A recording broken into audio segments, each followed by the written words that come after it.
So I'm just looking for any green goo or just a generally dirty or bad connection. So my thoughts at this point, this intermittent problem could be as simple as a socket like this that needs to be reseated, just not getting a good connection, has a little bit of corrosion in it or something. I'm going to go through it and I'm going to check for any issues with the wiring. Go ahead and do my mini overhaul, and hopefully when I put it back together, things are going to work. Or, maybe I'll find a chewed wire or something somewhere along the way. If I continue to have intermittent electrical issues at that point, I'm going to have to go into a back probing kind of troubleshooting. For now, there's an awful lot that needs to happen to this. I got to get that fuel tank off of there to fix that fuel leak, the carburetor, try to fix the parking brake, and in the process I'm going to be doing an electrical inspection the whole way through. So a smarter person would have thought to put this thing on reserve earlier. If you're not familiar, four-wheelers usually have a reserve fuel tank. It's the same tank, but it draws from two different levels. The lowest point of the tank is where the reserve fuel will draw from. So you'd ride in regular position, which would be turning it all the way that way, and if you run out of fuel, you turn it to reserve and you head home.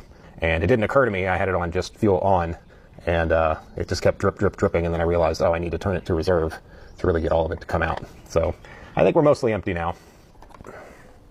That's the wire for the sending unit.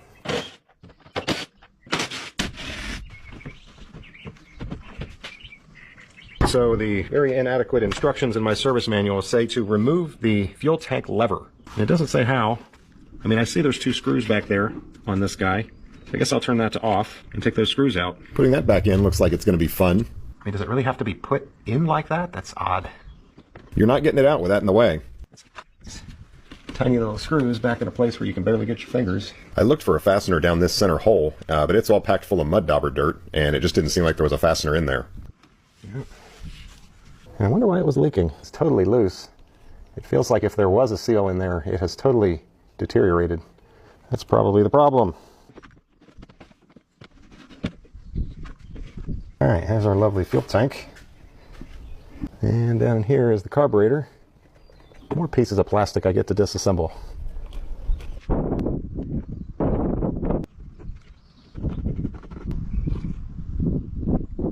So here you can see how the reserve fuel tank works. When in normal position, it's going to draw from here, so it will always leave this much fuel remaining. Then when you change to reserve, it'll draw from the very bottom. So I've got to disconnect a whole bunch of connectors here now to get this front fender off. But I think I need to. The radiator